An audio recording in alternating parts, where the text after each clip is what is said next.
What's up, everybody? Back with an episode of the March Madness podcast, the Inquisitive Mamba here. I'm back in my home studio. I'm rocking this Yankees jersey tonight, but that's not the here nor there. We got the Gonzaga. We got Baylor. Gonzaga opens up at -4.5. I got my good friend. I got him back, Dante Curcioni. He's back and better than ever. He's got over that Michigan loss, and he's ready to rock. We're ready to go for tonight. Dante, prediction. Give us the prediction for the game tonight. I need to know, and take it away. I think Vegas did really good with this line, actually. I think Baylor wins this game. Obviously, I think most people think it's going to be close. So do I. I think the first half is going to be very high scoring. Gonzaga matches up with Baylor better than they did UCLA. I think the style of play that Baylor plays, they want to get up and down. So does Gonzaga. So I think first half is going to be super high paced, a lot of scoring, and then the last 5 minutes, four minutes are going to determine the game. Who on Gonzaga is going to step up and take that shot? Because Baylor has three guys that can, but we haven't seen Gonzaga in many close games. Obviously, on Saturday, very close game, and they pulled that one out. But I'm excited to see those last 4 minutes. Who from Gonzaga is going to take that shot? Likewise, because that shot clock, goes down 3, 2, 1. Great analytics. Great way to start the show. The over under is at 159.5. Do you think that's a good over under? You taking the over? Or you taking the under? I would tend to go with the under. A lot of these tournament games have gone under, especially I think it's like 159.5. That's super high. Yeah. Obviously, both these teams can score. They can shoot. So I kind of like the first half over. I don't know, but it is the championship game. I think defenses show up.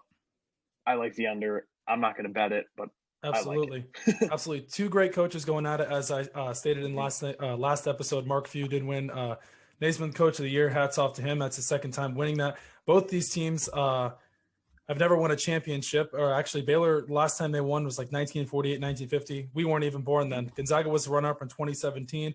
Two great teams going at it. I think it comes down to Drew Timme. I think he picks up where he left off last game. He's super important to them, obviously. I expect Jalen Suggs to have a monster game, but I don't want people to forget about Davion Mitchell. He's actually the Defensive Player of the Year in college this year. And like I said, I think it'll be a great game. Two high-scoring teams. The last game with UCLA and Gonzaga was 93-90. As we all know, Houston was blown out by Baylor. Wasn't much of a game there, but this is what the matchup that everybody's been wanting. Two number one seeds. I know I picked them both in my bracket for them to be here. I think it should be a good game. Moving on to the MLB, I'm wearing the Yankees jersey. They've been kind of slumping lately. The MLB is back. But before I get into the Yankees, actually the Texas Rangers, their game tonight, they got full capacity, 38,000 people. I think it's pretty cool. Mm-hmm. Not really going to talk about COVID that much. I think it's cool to see the 38,000 fans in the stadium. The Rangers aren't much of a marketable team. Super, super cool. People are going crazy in the comments on Instagram and all over social media, Twitter, videos everywhere. Hey, if it was a more interesting team, I think it'd be much cooler. But like they said, Texas is open. Everything is bigger in Texas. Recent news, we're staying in Texas. The Astros complete the sweep of the A's. They stay at 4-0. A lot of people hate them. Dusty Baker's got them right where they wanted. Yeah. It's kind of weird. It's interesting because Dante, George Springer, he leaves, and you're thinking, well, whoa, that's a big hole in that outfield. Justin Verlander's back. They just look like they picked up right where they left off in that postseason. Yeah, they still got Correa. They still got Altuve. They still got bats, and their starting five, their pitching, the rotation is looking nice too. They lose Garrett Cole. They still have Greinke. They still have McCullers. They still have Verlander. They got guys out of the bullpen. I mean, they're just star-studded all around, and they find ways to win. I mean, they just got a good lineup.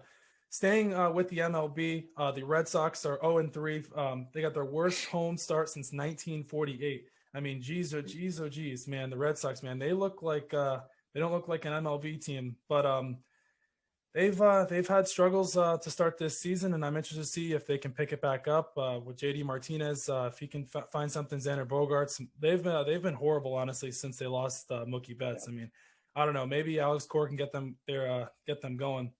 I'm sticking with the MLB for about 30 seconds to a minute more. Mets and the Phillies, they play tonight. Phillies are 3-0. Jacob deGrom versus Matt Moore. Matt Moore is a journeyman. He's been everywhere. He hasn't been on this team. He's been on the Rays, Giants. Now he's on the Phillies. Where else is he going to go? But Jacob Tigers. deGrom, he's in for a treat against a team that's 3-0. Some people pick the Mets to win that division in the NL East. They are the favorites to win it. As my man over here, Mr. Vegas himself, Dante, he's probably got the Mets in that division as well. Baseball news. I got one more thing for you guys. Shohei Ohtani, he left the game yesterday in the 5th inning. He came out and said he was fine. He was getting reevaluated today. Hope to see him near future. Hope to see him back soon. And that's what I got for the MLB. Going back to this Gonzaga Baylor game, because I know the show is mainly about that tip-off, and I think it's about an hour. We're over here on the East Coast. I think Flagler and Mayer play a big role in this game. What do you think?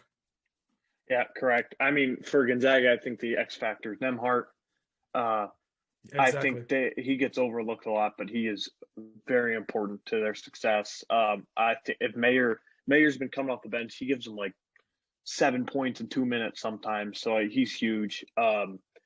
Flagler, he can step in. It's like having a fourth starting guard coming off the bench.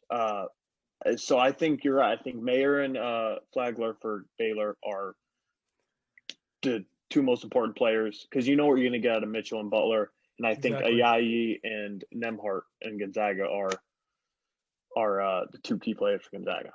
It's funny you mentioned that, because Gonzaga in that UCLA game, they only played with like 5 or 6 guys. I think it was just their starting 5 for the most part.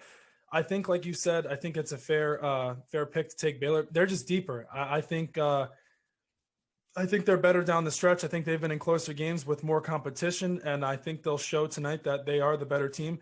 I think Gonzaga will put up a great fight. I don't know if it'll come down to buzzer beater from Mr.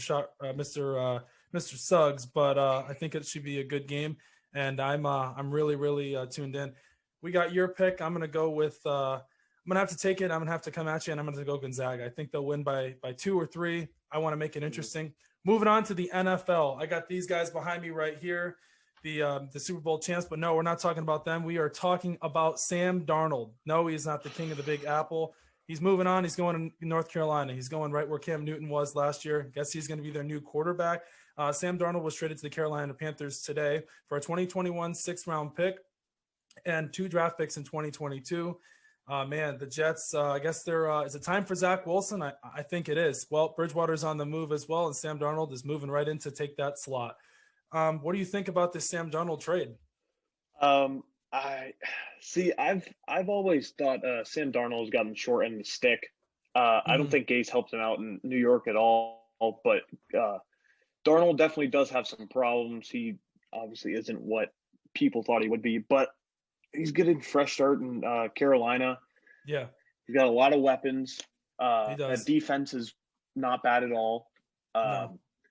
So I don't know if I understand it on Carolina's part. I agree. But we'll see how it works out for them. It's a good thing I got you into this part, because it just worries me. That offensive line is so shaky, man. I don't know. Like, there's not really a star-studded guy in that old line. He's going from the Jets to now the Panthers, and he's getting a fresh start. I mean, some people thought he was going to go to the Niners. He was going to go to the Colts. But a market like Carolina, maybe it's good for him. Maybe the Big Apple was too much of the spotlight for him. A lot of guys don't do well there, and he's moving on to Carolina. But like I said, maybe it is Zach Wilson time in New York. I think that's the direction they're going to go. I don't see why they wouldn't take a quarterback now that they have that open roster spot. I don't see why they wouldn't take him. Right. I agree. But yeah, we covered the MLB. We didn't cover the NBA. There really isn't much news there. Nope. Picks, it's already too late for those, but you told me before the pre-show that James Harden, I guess, was carted off or something like that. That's huge if he's not going to be I heard I saw that Harden was he went to the locker room in the first half of the Knicks Nets game, but I haven't heard anything else, so that'll be interesting to see. But I'm sure it's nothing major. Actually, we got 18 minutes till tip-off. Actually, the Yankees are up 7-0 on the Orioles. There's no surprise there. They should pick up the easy win. But yeah, I'm quickly looking at the NBA here. Yeah, the Nets are actually up 6 on the Knicks. So that's actually, so they would cover, as we were going to mention that in the show before the game started. Nets -6. I think that was fair to take. Oh yeah, all the games have actually started. Raptors are up by 3 on the Wizards, so I think they were minus. I think they were -4 to start that one. Okay. Mavericks actually up 15 on the Jazz. That's a surprise. I would have lost money on that one. Rockets are down by 7. Cavaliers are beating the Spurs 110 to 85. Whoa. Your Pistons are beating the brakes off the Thunder. So most of those picks, they could have been so-so. Favorites. Any given night, it's the NBA. It's not the playoffs. Anything could happen, honestly. But the one thing I want to go back to before we do wrap up this show, we're super excited for this Gonzaga Baylor game tonight. I know I am. I know I'm sure you are as well. But there's one thing we didn't mention. Baylor struggles the ball rebounding the ball, man. They have a hard time rebounding, and that's my biggest key tonight. If they can't rebound the ball and Gonzaga dominates the glass, I think they're in for a long night. I think I mean you're correct in that pick, but I think a lot of people were concerned with that going in against Houston, and they completely, I think they wiped all concern. Yeah. I think they're a better rebounding team than people give them credit for. I don't think it's like necessarily their strong suit, but absolutely. I don't think Gonzaga is. I don't think their strength isn't rebounding. They're a good rebounding team, but it's not like their best strength. So yeah. I think it's who comes down to who can get buckets in the last 4 minutes. I think obviously there will be some offensive rebounding with how many shots these teams put up, but I'm just excited. I mean, as a college basketball fan, this is what everyone's wanted this whole year. This game got canceled in December, so I mean, I hope we're in for a treat. The over/under is 159.5. People, Dante's taking the Baylor Bears. I'm going to take the Gonzaga Bulldogs. I think it should be a great game. I think that's it for us. We covered Sam Darnold. We covered MLB, a little bit of that, a little bit of NBA. Mainly focused on this Gonzaga Baylor game. I'll be back tomorrow. Hopefully I can get Dante back on here. If not, I'll have to get his intel and see what he's got for tomorrow. But until next time, guys, don't forget to like, comment, subscribe. This goes on Anchor, Spotify, TikTok, all the above. We're going to try to get this video out for you guys tonight. And until next time, peace.